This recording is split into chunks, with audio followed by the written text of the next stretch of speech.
नमस्कार बच्चों, मैं Ashok Kumar student point consultancy से। तो एनडीए के फॉर्म स्टार्ट हो गए हैं। एनडीए के फॉर्म साल में 2 बार भरे जाते हैं। तो सेकंड एनडीए का जो सेकंड फॉर्म है वो स्टार्ट हो गया है। क्या लास्ट डेट है, क्या एलिजिबिलिटी क्राइटेरिया है, एज लिमिट क्या है, उन सारी चीज़ें अपन बताएंगे। कितनी सीटें एनडीए में होती है और पेपर के बाद में इसमें कैसे क्या सिलेक्शन होता है उसके अपन बात करेंगे। तो एनडीए के फॉर्म यूपीएससी के थ्रू भरे जाते हैं और यूपीएससी इसका एग्जाम करवाता है एनडीए का।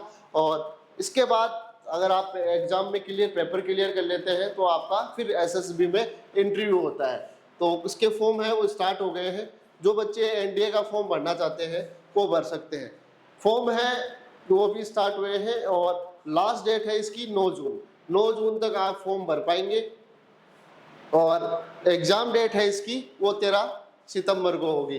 तो फॉर्म जो भरना चाहता है बच्चा वो 9 जून तक फॉर्म भर सकता है। अब इसमें अगर आप आर्मी, नेवी और एयरफोर्स में अगर आप ऑफिसर बनना चाहते हैं तो आपके पास 3 ऑप्शन फॉर्म भरते समय मिलते हैं। तो आपको उसमें प्योरिटी वाइज आपको भरना पड़ेगा।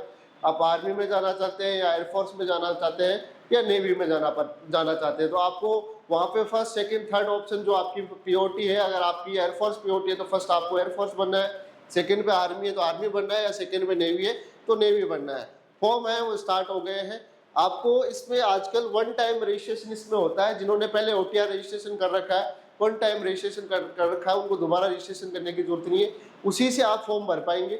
उसके अलावा जिन्होंने फर्स्ट टाइम फॉर्म भरेंगे उनको वन टाइम रजिस्ट्रेशन करना पड़ेगा। उसके अंदर उनका फोटो है, साइन है, लाइव फोटो उनसे खींची जाएगी, ये सारी चीज़ें अपलोड होंगी। आपकी जो एजुकेशन जो डिटेल है, 10th 12th की डिटेल है, नाम है, फादर्स नेम है, डेट ऑफ बर्थ है, कैटेगरी है, ये सारी चीज़ें आपको देनी पड़ेगी। कास्ट सर्टिफिकेट इसमें सेंट्रल का चाहिए होता है तो कास्ट सर्टिफिकेट आपको सेंट्रल का बनाना पड़ेगा इसके अंदर। और आईडी है, आप फोटो आईडी में आधार कार्ड दे सकते हैं, वोटर आईडी दे सकते हैं, पैन कार्ड दे सकते हैं, पासपोर्ट दे सकते हैं या डीएल दे सकते हैं। लेकिन ज़्यादातर बच्चे छोटे होते हैं तो आधार कार्ड लगभग सभी बच्चों का मिल जाता है तो आप आधार कार्ड लगा सकते हैं। उसके अलावा स्कूल की भी आईडी का इसमें ऑप्शन है, वो भी आप लगा सकते हैं। लास्ट डेट मैंने बताई 9 जून है और एडमिट कार्ड इसके जारी होंगे। एग्जाम इसका वो सितंबर में होगा। और marking answer in OMR sheet, तो इसमें आपको ब्लैक पेन से आपको ओएमआर में मार्किंग करनी है। और इसमें अगर आप रॉन्ग क्वेश्चन देते हैं तो इसके अंदर पेनल्टी भी आपकी है। तो मेन टॉपिक पे अपन बात करते हैं। हेल्प डेस्क से अगर कोई दिक्कत है फॉर्म भरने में तो आप इस पे मेल कर सकते हैं या जो हेल्पलाइन नंबर है इन पे कॉल कर सकते हैं। और मोबाइल है वहाँ पे एक बैन है, तो मोबाइल जो मीडिया डिवाइस है, जो भी मोबाइल है, ब्लूटूथ है, ये सारी चीज़ें आपको वहाँ बैन है। ये सारी चीज़ें एग्जाम में नहीं लेके जानी है। एग्जाम सेंटर पे 30 मिनट पहले आपको पहुँचना है। एग्जाम में एंट्री आपकी फेस ऑथेंटिकेशन से होगी। आधार कार्ड आपका अपडेट होना चाहिए क्योंकि वहाँ एंट्री आपके जो आधार आईडी देंगे उसी से होगा। तो फेस ऑथेंटिकेशन से आपकी एंट्री होगी वहाँ पे। और इसमें जो फॉर्म है आप यूपीएससी ऑनलाइन पे आप फॉर्म को सबमिट कर सकते हैं। और मेन चीज़ें है अब इसके अंदर कितनी क्या वैकेंसीज है, कितनी क्या सीटें हैं। तो सबसे पहले आर्मी की अपन बात करें, एक मिनट, आर्मी की अपन बात करें सीटों की, तो आर्मी की जो सीटें हैं टोटल इसके अंदर 198 तो सीटें हैं मेल की और फीमेल की 10 सीटें हैं। टोटल 208 सीटें आर्मी में है। नेवी में 37 सीटें हैं मेल की, फीमेल की 5 सीटें हैं। टोटल 42 सीटें इसके अंदर है। और एयरफोर्स के अंदर इसके अंदर अलग अलग 3 ब्रांचें हैं। फ्लाइंग है, फ्लाइंग में 90 सीटें हैं मेल की, 2 सीटें फीमेल की, टोटल 92 सीटें। ग्राउंड ड्यूटीज में टेक्निकल में 16 सीटें मेल की है, 2 सीटें फीमेल की, टोटल 18 सीटें।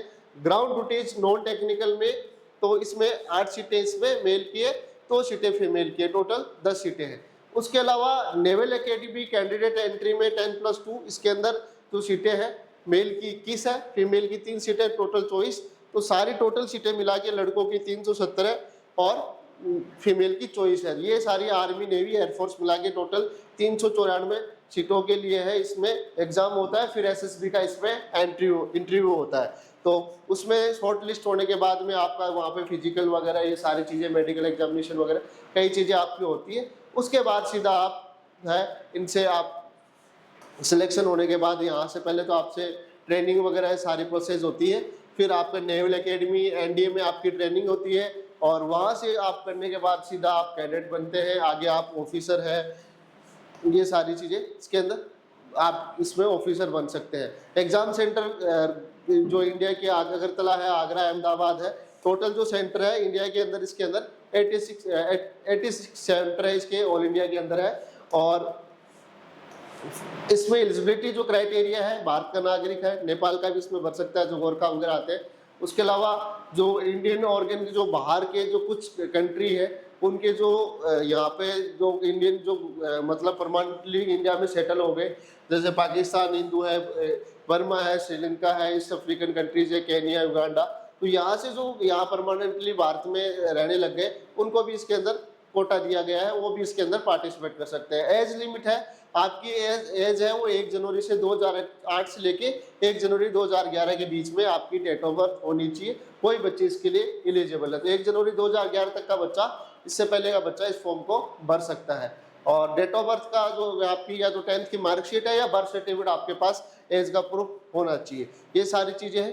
12th पास बच्चा भी इसको भर सकता है और 12th अपेयरिंग का बच्चा भी इसको भर सकता है। उसके अलावा इसमें आर्मी विंग के लिए चाहे आप कोई सी स्ट्रीम से हो, आर्ट्स से हो, कॉमर्स से हो, मैथ से हो, बायो से हो, कोई भी आर्मी विंग के लिए फॉर्म भर सकता है।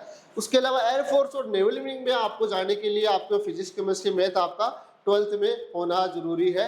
आर्मी विंग के लिए आप कोई सी भी स्ट्रीम से हो, चाहे आप कॉमर्स से हो, साइंस से हो, आर्ट्स से हो, कोई भी भर सकता है। बाकी एयरफोर्स और नेवी में जाने के लिए आपका 10+2 में फिजिक्स, केमिस्ट्री, मैथ आपका होना जरूरी है। और उसके अलावा जो बच्चे अभी एसएसबी में इंटरव्यू क्वालिफाई कर जाते हैं लेकिन उनके पास में 10+2 की मार्कशीट के ओरिजिनल सर्टिफिकेट नहीं है इंटरव्यू के टाइम, तो उनको इसमें टाइम दिया जाएगा। सेल्फ अटेस्टेड कॉपी इसके अंदर जो भी रिजल्ट वगैरह है, self attested copy director general recruiting army का जो ऑफिस है RK पुरम में, वहाँ आपको 10 जून तक 2027 तक आपको जमा करनी पड़ेगी जो अपेयरिंग बच्चे हैं उनके लिए। इसके अलावा जो बच्चे 10+2 जो फेल होते हैं वो इससे बाहर कर दिए जाएंगे, तो इस डेट तक आपको इंटरव्यू के बाद में यहाँ आप जमा करवा सकते हैं। तो उस टाइम अगर आपके पास ये सर्टिफिकेट नहीं होता है, 10+2 की मार्कशीट नहीं होती है, तो आपको इसमें टाइम दिया जाएगा। तो ये सारी चीज़ें थी। और उसके बाद आपका फिजिकल स्टैंडर्ड वगैरह ये सारा एग्जाम होने के बाद सारी चीज़ें होंगी। फीस इसकी 100 रुपये है और लड़कियों की इसमें फीस 0 है। तो आप ये फॉर्म भर पाएंगे और इंडियन जो UPSC की साइट है इसी पे ये फॉर्म अप्लाई होगा। तो जो बच्चा फॉर्म भरना चाहता है NDA सेकंड का वो भी भर सकता है। और भी जानकारी आगे मैं आपको देता रहूँगा, तो चैनल को लाइक करें, शेयर करें, जिससे आपको इस तरह का अपडेट मिलता रहे। धन्यवाद, थैंक यू।